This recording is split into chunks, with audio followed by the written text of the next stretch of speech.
So we're going to give maybe an overview of the basic ideas of MFT, BMFT, not full lecture, right? And then you can interrupt and ask questions anytime. Please do. You want to start with your macroscopic models? Yes. No? Yes. Thanks, Benjamin.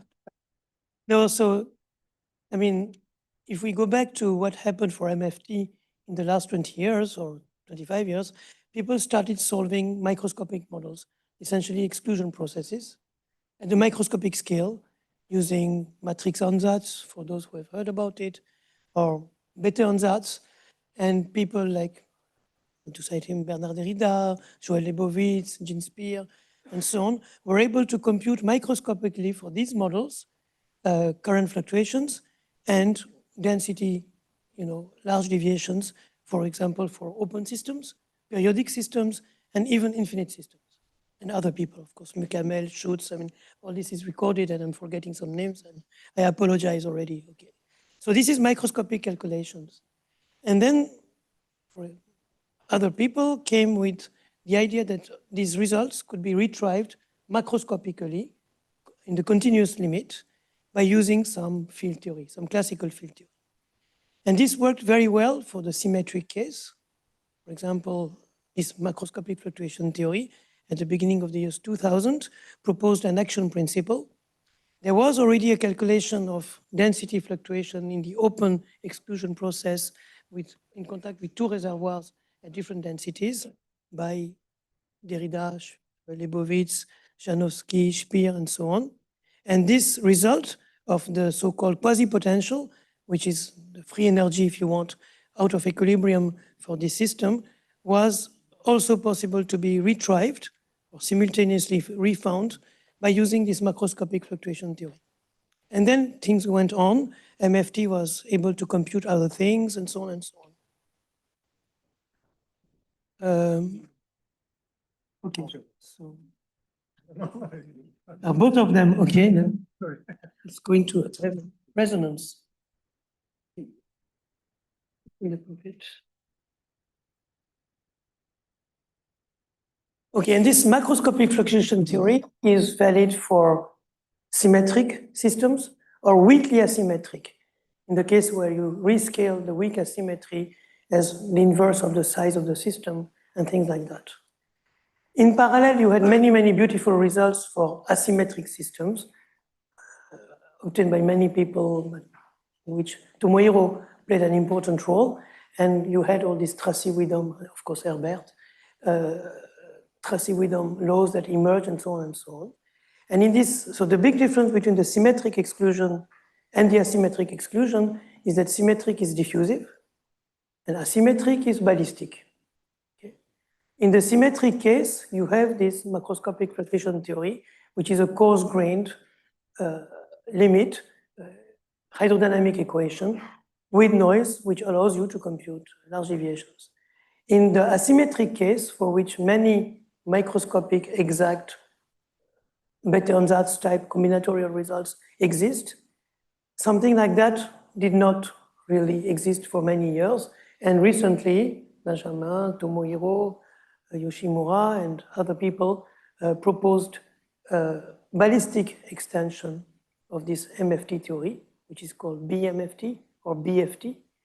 And in some sense, some of the results, but not all, I think, that were obtained already at microscopic scale for ballistic models, asymmetric models, were retrieved by using BMFT. But I think still there are gaps and things like that. No, I just bullshitted for 5 minutes, and I let my friend be more precise.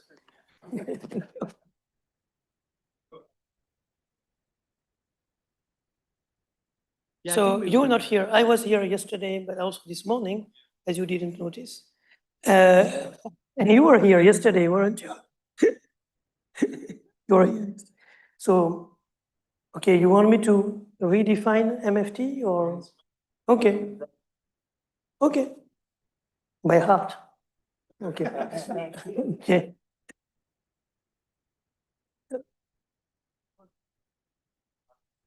Yes. Yes. Is a hydrodynamic equation with noise. So can you explain the relation yes. between? So you're perfectly right. I mean, maybe let's give some references. So about MFT, there is a now classic review paper in Rev Mod Phys by the Rome group, which means Lorenzo Bertini, Davide Gabrielli, Andrea De Sole, Gianni Donalazino, and Claudio Landim. I think it's 2015, to be checked. And they start with an action principle. So they say, if you want to compute the quasi-potential or the non-equilibrium free energy of your density fluctuations and so on, you start with this action, and you have to optimize this action with, according to the problem you're looking at, boundary conditions or constraints. Okay? This action principle, you can hand-wavingly reconstruct it by writing a stochastic equation. There's a cheap way of getting it. Okay? So the idea is very simple. That's what I said yesterday. If you just write in one dimension a continuity equation for your no creation of particles within your bulk of the system, now it's continuous, right? And you just write, that's exactly what you did this morning, in fact, Jerome. And you write a constitutive equation for the current density. And this constitutive equation is made of two parts. One part is just Fick, Fourier, whatever. Okay? And the other part is what you call the bulk current. I think you call it J star on the blackboard this morning. And this is the current which can be due to some external drive. Okay? No? You wrote something like that? Huh? No, because here you need to add an external field, right? Well, in what I was writing, I didn't have an external field. You had asymmetry. Just the ballistic part of yeah, so like you would get in ASAP. In ASAP, you would get a term like this without an external field, right? You get this term, yeah, for ASAP, which is P minus Q here, the asymmetry. So nu for you is P minus Q. Yeah, well, just a change of name. Okay, and you can always say that this asymmetry is just due because you have an external field which is applied to your particles, and the particles are charged. You can add this asymmetry. I understand the point of view. It's a linear term in your Hamiltonian, which is just the effect of an external field. Mm-hmm. Yeah. There is a subtlety about the scaling here, right? Because this is supposed to be large scale. So X and T are scaled in some way. So you can either scale your macroscopic variable as being L large scale times X, and then time as being a square times T, right? So diffusive scaling, if you do that, you get dt rho, then you get this term, right? So equals something like that, d of rho, and then dx square or dx rho without anything. And then the idea, which Kirone was going to get to, is that you can add the noise. This is what they do then. Add the noise, that is one of the square root of L, dx psi. So the noise is within the current. With that scaling is okay. Or, now I didn't put this sigma rho, right? Mm-hmm. If I were to put it, then I'd have to add a term here. So I have dt rho, then I have a dx g of rho, right? But now the term will come with an L, will blow up. When you do WASEP, P minus Q is of the order 1 over L. Then everything is nicely well defined. Mm-hmm. Then you can do everything is. And so if you don't have that, or if you do WASEP, then this is a stochastic equation. Then you can write the path integral for the noise, figure it out, and get MFT. That's what MFT is. Path integral for the noise. This is Gaussian noise.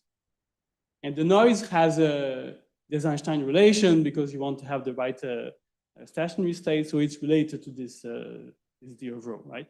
In fact, there is I should put square root of sigma or something there. I don't know what you tell me, but maybe square root of sigma psi, something like that. Yeah. Right? So that depends on rho. Right?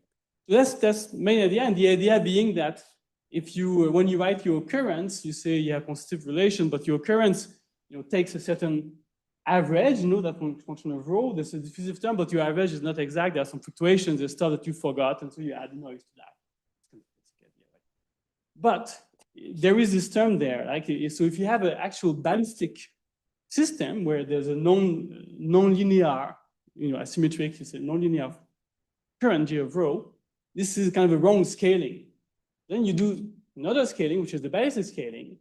T macroscopic is LT. In this case, the question you would get is dt rho plus the x J of rho. Now, like that. And then you're going to have a 1 over L dx dx rho. And also 1 over L dx total sigma xi. So it turns out that the noise now has a 1 over you can do the calculation. It's just a rescaling of the x and t variables. You have to do the calculation on paper to make sure that same is going on. The noise is always a delta function in x and in t. That's the assumption, right, of white noise. So in both cases. So this will be the ballistic situation. And now what you have to do is kind of integrate out the noise and write a macroscopic fluctuation theory for that, which has not really been done. Mm-hmm. Now, the problem with that is that this equation is rather singular. And in fact, for instance, if you put a rho square here, this is like KPZ equation. And KPZ equation has a non-trivial scaling. And so if you want to get physical quantity, you have to rescale. It's not the right scaling anymore. You have to go to KPZ scaling. And if you write the path integral, you have to renormalize it. The KPZ is there's a dimensional transmutation. So the exponents change, right? You do renormalization. But in integrable system, it turns out that so if you look at the leading 1 over L bit, you can put 0, so it's plus order 1 over L. Okay. In integrable system, it turns out that you can just use that to do your fluctuation theory. There is, well, what fluctuates if I just use that? Well, there are two things that fluctuate in general. There's the noise and then there's initial condition. So the MFT is initial condition fluctuating, and then noise, if you have it, also fluctuating, and it's a path integral over all that. So in BMFT, we just fluctuate initial condition and evolve ballistically. In an MFT for diffusive system, you have initial condition fluctuating and evolve with the noise additionally. And in the more general situation where you don't have integrability, or maybe where you want to go to 1 over L with non-trivial currents, you don't really know what to do. But you have an argument to say it's KPZ, but it's not a full argument. Does that answer a bit to your question? Or it's even more confusing? Well, which is the point.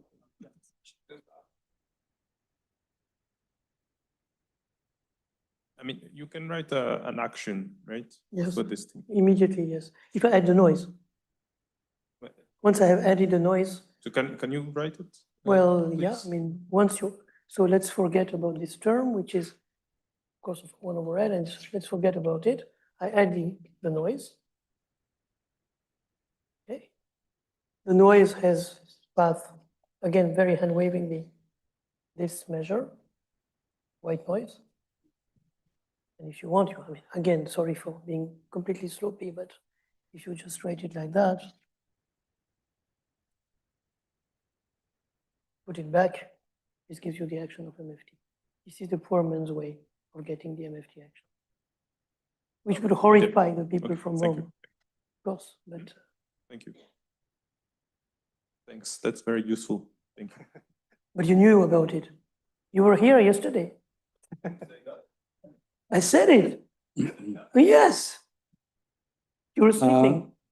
Yeah, just one. So the you start with the flat measure for this noise psi, and you have to do a Jacobian, and you have to introduce the Parisi-Sourlas, fermions, and so on to get the full story, isn't it? I mean, so you're perfectly right. Even if you should be even more careful, because here we are classical.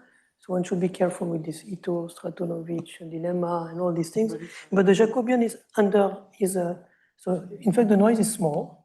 There's this 1 over square root of L, which I always put under the carpet. So there's a 1 over L here. And the Jacobian is subdominant. L is big here. No, that's correct. Yeah. So the Jacobian will be subdominant. Yes. And because we are looking at saddle point, we are only minimizing this action. If you wanted the corrections, then one should include the Jacobian. Thank you.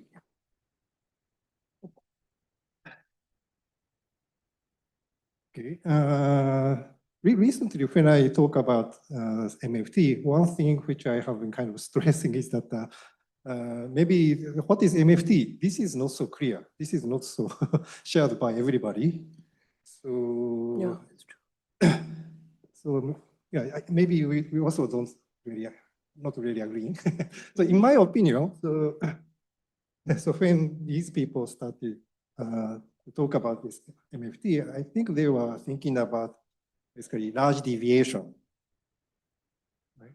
For diffusive system for large T, when they consider, density fluctuation and current, integrated current fluctuation and so on. And somehow they started from the action, as you said. And but it seems that they just took it from somewhere, right? They started from the action. This is the physics, so we can start from action. This is fine, but somehow I also didn't like that so much. I also prefer to start from microscopic model like A-shape or shape, and then want to consider, some fluctuation like large deviation. Then how this kind of action appears from microscopic model. This was not so clear, I was thinking. This is not so well discussed, I thought, but kind of naively, intuitively, yeah, we can first maybe approximate the microscopic model like SAFE or ASAFE by hydrodynamic equation, as Benjamin was explaining. And then, but of course, a microscopic model has some fluctuations. We can try to add some noise to the hydrodynamic equation. And as Kirone was explaining, if we decide to start from this kind of fluctuating hydrodynamic type equations, then, yeah, by doing some path integral approach, we can arrive at the action these people started from. So this is one way to understand how they are related. But still, mathematically, I think in many cases, these equations are not rigorously well founded. So probably, it's also written in this review, I guess. So they didn't want to start from, they didn't want to, take this kind of approach in a sense, because they wanted to be a bit more rigorous, right? So one of the authors is Claudio Landin, who is a real mathematician. Maybe that's one reason. And but for the case of, for the case of symmetric simple exclusion process, much earlier there was a mathematical paper by Kipnis Varadhan. So they wrote down more or less the same equation as this MFT equation, without using this kind of approach. This is completely rigorous, right?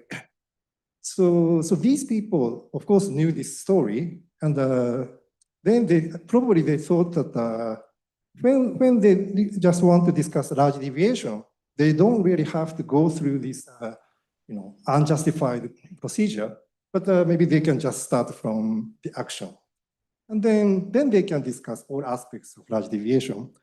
But for physicists, it's a bit difficult, right? So, but now, yeah, we can think that they are more or less the same thing. So, yeah, you can start from anywhere you want, I guess. Yeah, this is one thing. Maybe. Just to add, so to me, this is the proper formulation, and that's it. Right? Everything follows from that.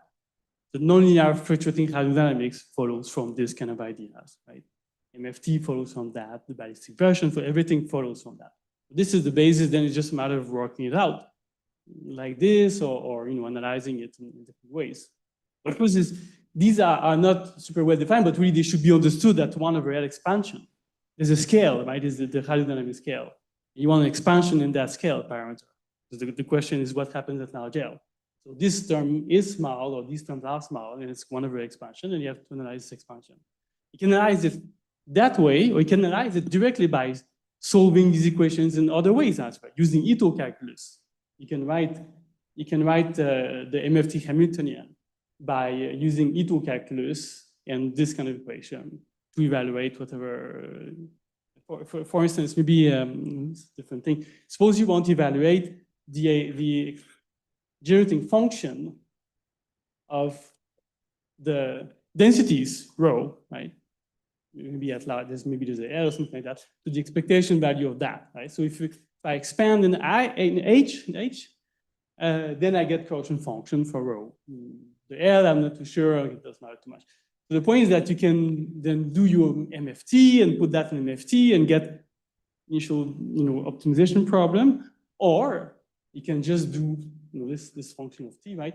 You can just do d dt of that, of this expectation, using this equation in calculus. And you also get an evolution equation for this, or maybe for the large deviation function f of h of that, which is equivalent to MFT.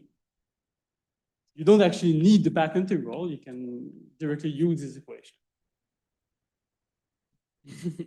Well, yeah, if I want to put everybody, is it really recorded? Can we stop the recording for 1 minute? Well, Broadcast it? well, then I don't say anything. Well, I mean, just to make everybody agree, in fact, there's a famous specialist in path integrals in my lab in Saclay who wrote a very thick book, on a very, very thick book. I can give you only his second name, it's Justin. I don't give the first one, so you don't know who I'm talking about. And I think he famously said that whatever you can do with path integrals, you can do without. So I think that's, yeah. So it means that, yeah, you have different techniques. Either you go to PDEs and you try to manipulate the PDEs, or you do, this perturbative expansion. But yeah, so at least at the non-rigorous level, clearly, at the non-rigorous level. Now, which one, for me, I mean, I'm even more, more down to the earth. It's just a good mnemonic to remember the action. If I write it like that, I can write the action. If you ask me to write the action directly, I will probably make a mistake. But if I write it like that, then I remember that. Yeah, can I just ask one? So you're assuming here that it's Gaussian noise. Yes. So, for example, suppose that the distribution of the noise is not e to the power xi square, but it was I square plus a is I to the power 4 or something like that. Your classical equation will remain the same, but the path integral will become different, right? So it will be square plus 4 and so on. How do I know that the Gaussian noise is the right assumption to make? If I know only the noise-free equation, then I can add. So all I'm saying is that if x equal to 0 is a solution, the corresponding measure could be e to the power minus x square or e to the power minus x square minus x to the power 4 and so on. So just a question. Maybe again there is some. It's a good question. My only very basic answer is central limit. You chop the system into small pieces, and you say that locally there's a local equilibrium, and on some coarse graining scale, L, 1 over L, the noises are independent. I know it's not a satisfactory, but at least the case that Tomohiro invoked, the paper by Kipnis, Ola, Varadan, which is from the late 80s or early 90s, I mean, old paper, they were able to prove this, I mean, it was not called MFT, but they were able to prove the existence of this action functional. I don't even know if they called it action functional, but I mean, the framework that we now call MFT for the symmetric exclusion process was essentially built through rigorous mathematical approach. I mean, so just to continue once more, so if I'm thinking of from the point of view of quantum field theory, then oftentimes the higher order terms are irrelevant operators from the point of view of low energy. So in an Wilsonian sense, the lowest, like the second derivative term, second time derivative term is the thing that I should look for. Like if there is a del t rho, then the other term will be, del. So the first one will be a square, and then we'll rho dot to the power 4 and so on. So presumably there's some argument like that coming from the quantum field theory point of view. I would say rather from the hydrodynamic point of view, we want to understand the large Low, scale. by quantified, I mean low energy. Low energy approximation. Maybe one thing, so Kirone says it's a central limit theorem. As my physical picture is that you have your system with a lot of particles, right? And then you make a fluid cell, which where your rho is defined. Your average, all your observable are kind of averages over the length of this fluid cell, which is large enough but not too large. And then these averages, you do integration from 0 to L, the x of some observable of x, and you divide by L, right? So this is an average. And as the system evolves and eventually relaxes, okay, so this average takes a macrocanonical value given by the conserved quantities there, right? But of course, if L is not that large, you want the next order, right? It doesn't take exactly macrocanonical value. There are still some fluctuations, right? And the point is that it's because in this, correlations are decaying, so you can really see that as a sum of many independent variables. You hope you can do that, right? So if this is really the sum of many independent variables that fluctuate and that gives some kind of average, the corrections, there's going to be some about the correction is going to be from central limit theorem for all these variables. So yeah, so CLT basically with 1 over square root of L or 1 over square root of this other L, right? That's the basic. And if you write that and do calculations a bit more precisely, you do get to a noise with this kind of scaling, right? So you can do this scaling analysis towards the hydrodynamic limit just from this little argument, and you get that properly. So that tells you it should be. But then you're right that if I can ask for the other orders there, and there will be correction. So it's not exactly Gaussian, there will be correction. I don't know what they are. If we want to go further in hydrodynamics, we're going to need them. That's interesting. And this is the type of term that you talk about. Higher power.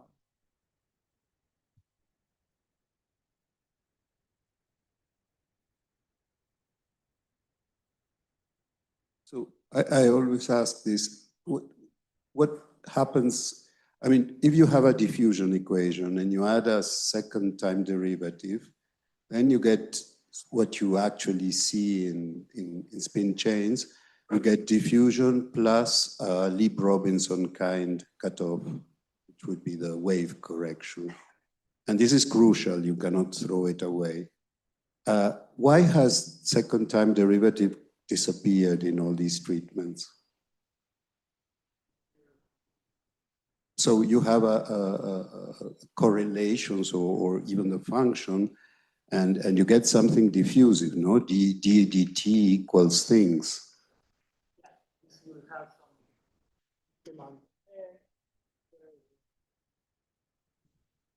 Yes.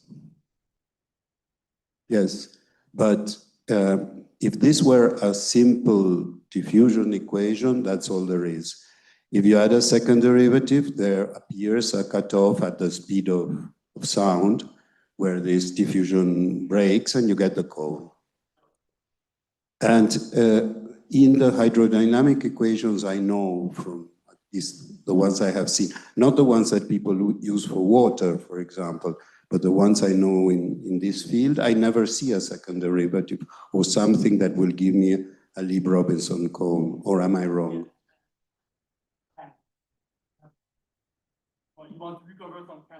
I wouldn't like to lose that. And so for people who have looked at that, but one of the main things is that this is correct in that scale. Oh, sorry, in that scaling here, right? In that scaling, the Lieb-Robinson cone is infinitely large. Is completely is flattened or it's very flat. Is a way, right? Because your time is so large. If I use these x and t there, these not xmt but x and t, the cone is going to look like that. Okay, but then I would argue that this is not the scaling that is appropriate for things like seeing quantum effects, because the cone is crucial for quantum effects. Possibly, yeah. So then one should look at a scaling of times at least that is different. Yeah, so if you do that scaling, and if your correlation function is of that type physically, and what you're going to see now in that, you're going to see this. nothing, right? Just it will be supported there and nothing else. And the nothing else, what I mean by nothing else, is exponentially small. It's still there, but exponentially small, supposedly. Well, actually, I don't know exactly how small. That thing would be exponentially small beyond the cone, but here much smaller than that. I mean, there's a 1 over square root of T, I guess, that I should put there. Much more than that. So, but it's going to be supported there, like finite values are there, and these are very small values, and then exponentially small. And if you want to describe these away from that, then it's you need to do some other calculation. I don't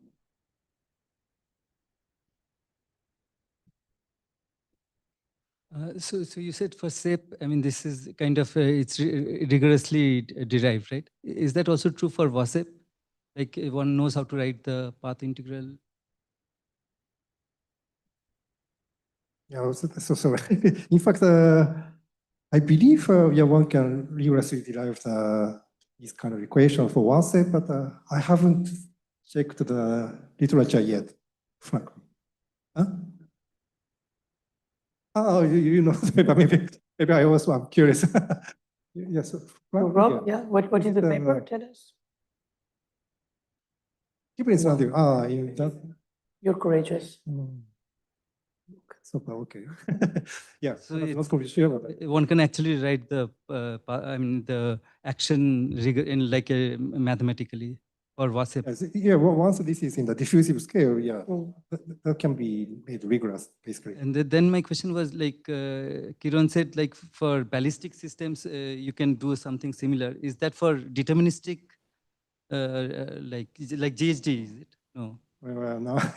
Well, I mean, so even in, so the symmetric exclusion process is considered one of the simplest model, right?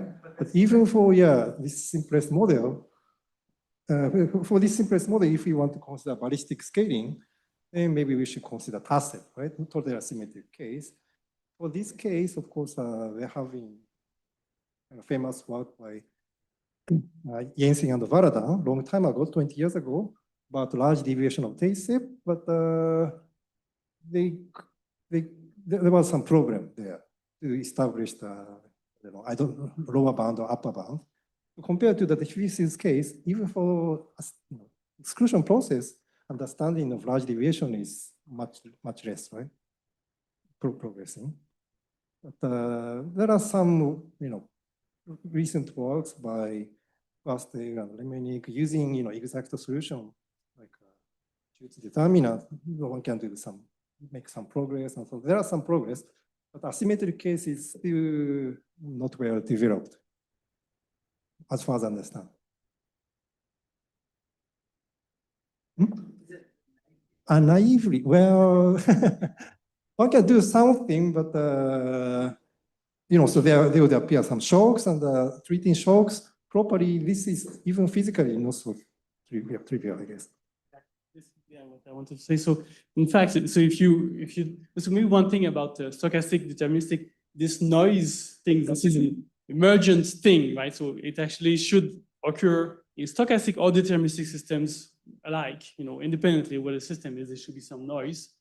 A deterministic system is not the fundamental macroscopic noise, but something that emerges that describes effectively what happens last time, corresponding to what, degrees of freedom you forget.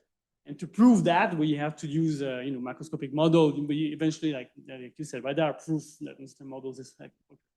But the other thing about the ballistic case, like TASEP, is that if we want to just take that and do a fluctuating theory of that, so we have initial conditions that are random, fluctuating, and then we evolve by just solving this equation. And so it's like here, putting the noise to 0. So basically, you put a delta function on the hydrodynamic equation.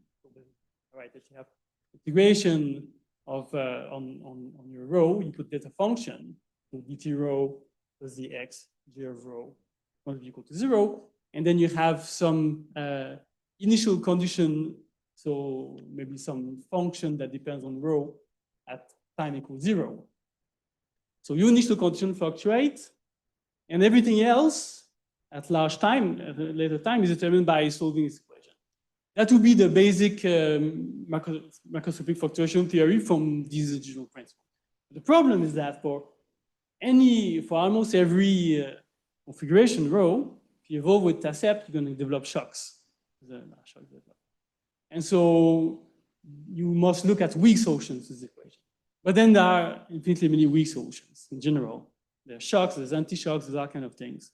So supposedly you must look at all possible weak solutions. But then when you have shocks, there's entropy that's being produced or anti-shocks, entropy that's being absorbed. And these will change your measure, because the measure is counting number of macroscopic fluctuations. So you have to put exponential of some variation of entropy due to the shocks in your. That would be the naive way, right, of applying that. Right? But this has not really been developed. So this is, we don't know exactly what. And so Tomohiro talked about the Jensen-Bardhan formulation. I think it has not been fully connected with that kind of idea yet. Right? We have a formulation. It should be connected to that, but we don't know exactly. Makes sense? Yeah.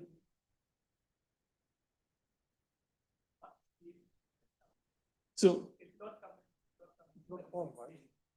it's very, very good point. So in the hydro, when you have a shock, so a discontinuity that is produced, like a true shock, is going to add an amount of entropy, which is at the Euler scale. So the amount of entropy over a finite Euler scale time that's being added to the system is finite, non-zero. So that's why it will contribute here to the same scale as in Euler scale where we are.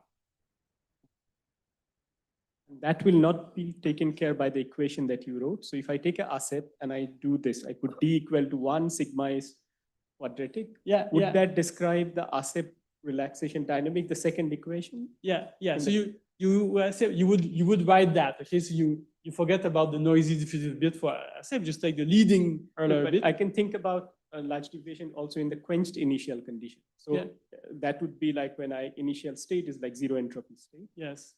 So there this noise would be my leading behavior for the large deviation of the quench initial, where all the KPZ appears. Right? Yes. So then this noise would be the one who would be relevant for me. Yeah. How do I take care of that? Yeah. I don't know. We still need to write the paper on that. Because for ASEP, I believe if you do the initial average, then you end up in diffusive regime. Right? No, but so in ASEP, you see, I'm not sure about quench. Maybe you can. But if you have a fluctuating initial condition, you have some fluctuation, and then you evolve by solving your ASEP equation, which is nonlinear. And if you, this is not KPZ, right? You don't see any KPZ effect there. You just see shocks. KPZ would be like how the shock is what it looks like inside. Just see shocks. Then you have to integrate over some of our possible shocks and you see their contributions, and that will give you the large deviation theory. But if it's a quench initial condition, I don't know. Maybe change that. And if you want to go to higher order, then KPZ occurs, and then I don't know. I didn't understand properly, but initial condition, but you know that, right? Initial conditions appear in the action. Sorry. Okay. Two different initial conditions, or the TACEP particularly. Wow. If you look at the fixed, like 1, 0 case, then your KPZ would appear. But if you look at the KPZ universality does not appear in a large deviation. Okay, right? So we have to make a distinction, I guess. That's why I wanted to clarify that. Maybe at least for me, MFT is about large deviation, right? So then the KPZ universality does not appear. We can talk about large deviation like Jensen-Bardhan and so on. But KPZ should appear at a different scale. But maybe what Tridib says, if I reformulate and tell me, if you do TACEP or your ballistic BMFT, and you freeze the initial condition, and of course, no fluctuations remain. And we know there are, for example, there's a simple example. If you take the total asymmetric exclusion on a line, on Z, and you start, you tag a particle. Okay? And if you start with random density rho, Bernoulli, then of course, if you tag the particle, it will fluctuate, it will have a drift, and the drift will be proportional to square root of t. And why is it? Because in fact, there are fluctuations of densities So the average velocity, which is 1 minus rho, fluctuates because rho is not fixed, there's fluctuations. And so x on average moves as square root of t. Now, if you quench your initial condition, so you freeze it, then in fact, there, you will not see a square root of t effect, but t 1/3, which is KPZ type, and which is due only to the history of, which is stochastic. So this BMFT, of course, does not take into account the stochasticity of the evolution, but only the stochasticity of the initial condition through Burger's equation in the case of TASEP. And that's, yeah, in the case of diffusive MFT, you can balance both because they have the same order. So you can either consider the deterministic quenched initial condition or the fluctuating initial condition. And the fluctuation induced by randomness in the initial condition are of the same order as the ones which are induced by the noise in the history, by the stochasticity. In the case of TASEP, it's not the case. So if you, yeah, quenched, will give you nothing. We are done. 15 minutes.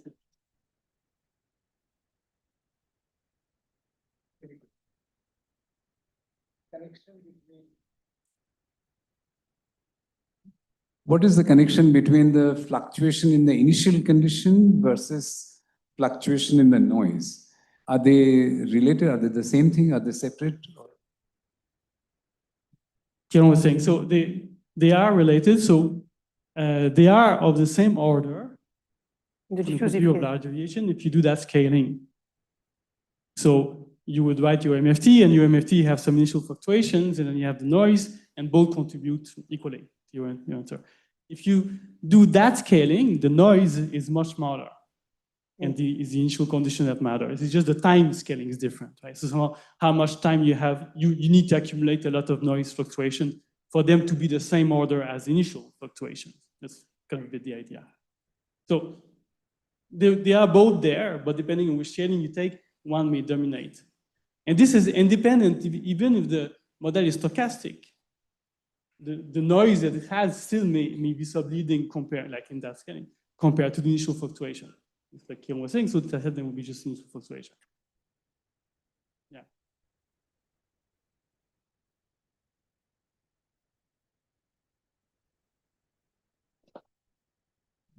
There's no more question. Maybe I wanted to, about your question, earlier question about noise, maybe, and I add one more thing. Maybe this is too simple thing, but I think you asked about how they may appear and can we take different noise and so on, right? First, deriving this kind of noise for stochastic system, this has been done for a certain class of models.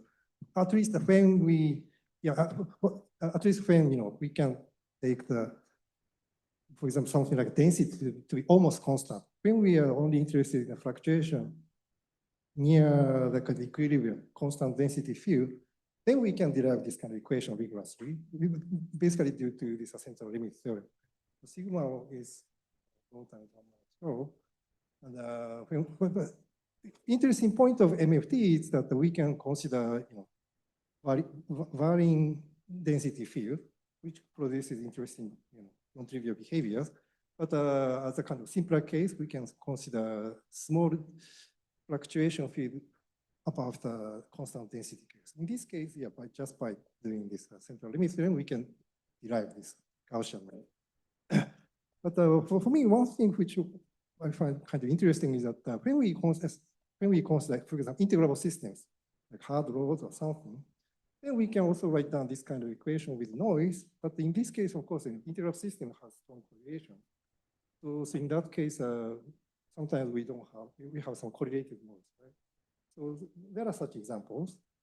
And in general, we have to be careful what kind of noise appears here, which we should add to hydrodynamics.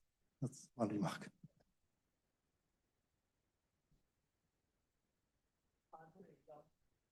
Such MFT hydrodynamics known where the noise is correlated? Is there any example? Yes, for other cases. It's always like that in space-time, except maybe for this result by Ola and others in hard rods where there isn't that, but okay, typically it's like that. But then there can be many rows, so there can be a matrix. So so there will be some non-trivial matrix there. One field, has to have a couple fields in order to get that. I think so. That's what yeah. For one field, it's always going to be like that.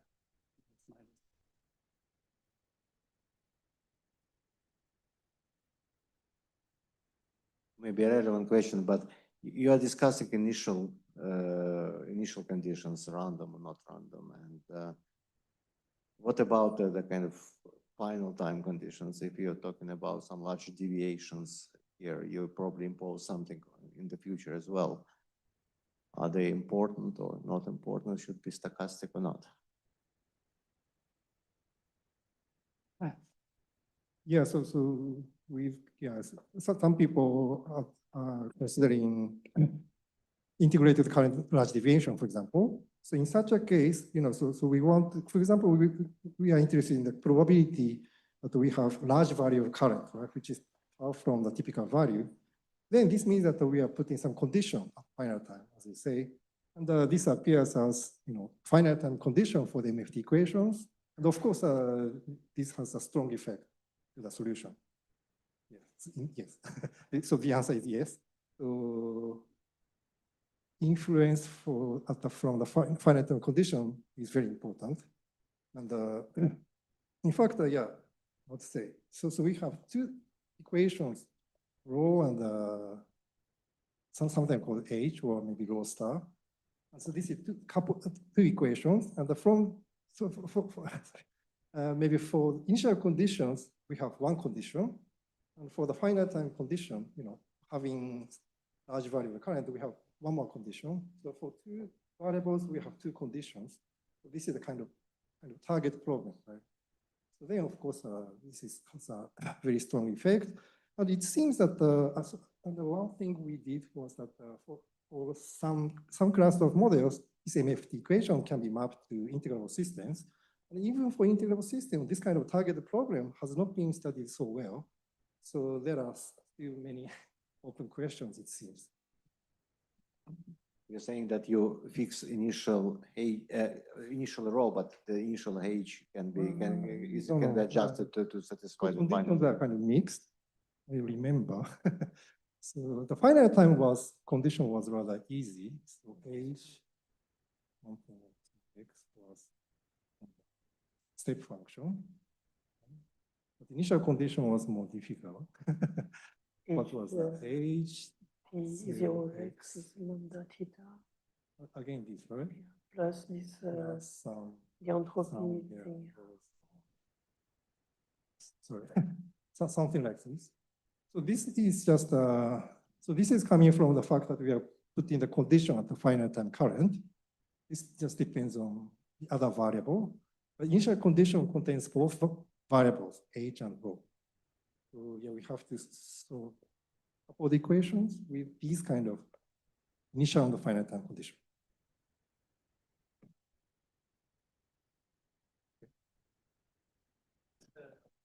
This somehow naturally comes from taking the saddle point limit of that path integral, usually by some manipulation. You introduce an auxiliary field H to kind of be able to separate, connect rho and J in an appropriate way.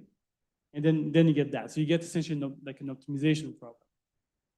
But it's a bit a posteriori, so to speak, right? Because physically what you have is really initial fluctuations, and then you do something with that, right? And you propagate with noise and all this. And you want to look at certain observables. So it comes from the large L limit, a posteriori. Maybe one thing very, of course, obvious, but which maybe used to be emphasized, the MFT equations are non-random. Yeah, and so yeah, all randomness has been integrated out. They are saddle point equations. As far as I know, nobody really knows how to play with the path integral, the real one. So the only thing we do is the saddle point for the path integral, classical limit. One could hope that maybe one day you could compute fluctuations around the path integral, get the Jacobian. But probably we will need to have correction to the noise. Yeah, but at the moment it's really only the pure, somehow you can, I'm using words that I don't really know, but okay. I mean, all these things can also be restated in a kind of optimal transport problem. And in fact, what you do is that your noise, I mean, if you want to get, you start with something which is stochastic, with an initial condition which is, let's say, stochastic or not, and you want to get some realization. You want to get some crisis, you want to get some earthquake, anything. You want to get some density profile after a given time, okay? And your noise here somehow conspires to bring you there among all possible paths. It's like in our, Low-Schmidt echo. You conspire to go there. And what is believed is that this conspiracy gives you a deterministic path was given by the solution of these equations. I just wanted to check with this ballistic MFT. Is it the same situation there or not? Yeah, so yes, same situation. You also have initial final condition when you do saddle point. Except the only thing that fluctuates is initial condition, but since it is propagated, so essentially the observable that you input, like suppose I want to calculate total current, right? I would put, to forget about it, put exponential integration dt of the current at t prime. So this is very large, and I need to calculate the whole trajectory and to propagate the initial fluctuation throughout the whole trajectory. And then I get also like the usual MFT equations with initial and final, with a field like H, that, except the equations are a bit more singular because earlier scale. So it's still an optimization problem, and still a measure that is biased on macroscopic scale by a large observable. You look at very unlikely events, unlikely from the point of view of the initial fluctuation. So if you understand well, in that case, it's really the initial fluctuation which brings you. Yeah. So you have to compute the probability of this initial fluctuation. Yeah.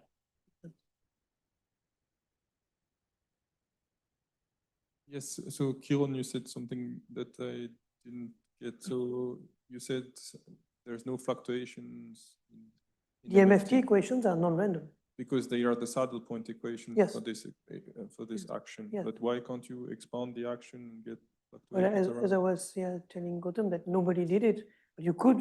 I mean, but as also Benjamin said, then you probably would have corrections to the noise. But at the moment, we are not studying the path integral. We are just studying the classical solution. The optimal. Also study like microscopically, we have everything in principle. Yes.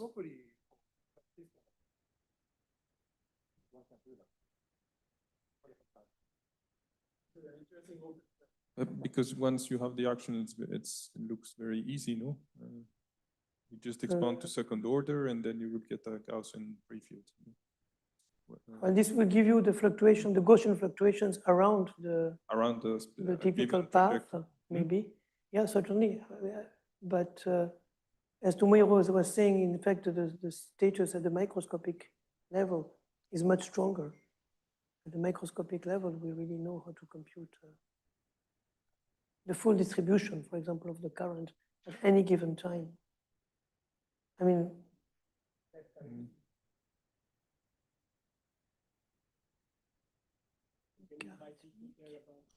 if you do the Gaussian integration, it will just give you now, saddle point gives you the exponential, but into the Gaussian, it will come as prefactors. Yeah. So it will give you logarithmic correction. Yeah.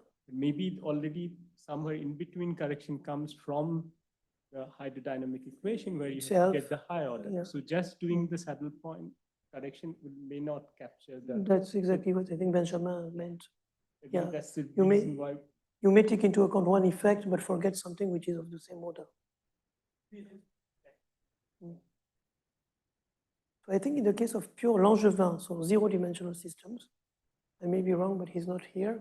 I think Sanjeev did some calculations of large deviations in the case of zero-dimensional Langevin equations, in which he was able to compute the correction to the, to the dominant path and compute the prefactor and so on, and even saw a singularity in these prefactors for certain values of the parameters. And there things are much more in control. Like in population dynamic, which is zero-dimensional, there these corrections are done, and you really get the prefactors and the surviving. Yeah, by doing really the Gaussian correction. That's a bit, yeah. But you only get the algebraic. Baruch-Mearson also did Yeah, something Baruch. like that. Exactly. Baruch.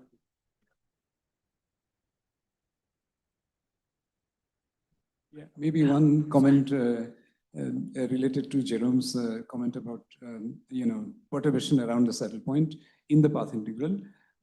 So if there are quartic terms or something coming from nonlinear noise, I think they will start competing. So at that time, going further down, perturbing around the Gaussian, action may not be enough.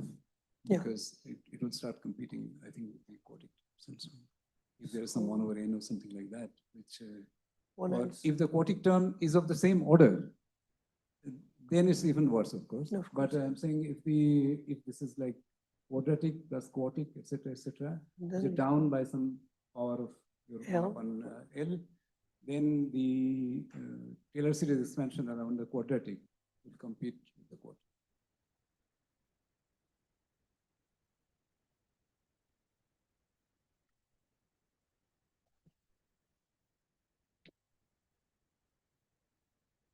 Considering time, it's a good time to close the session. So let's thank all the speakers for doing this.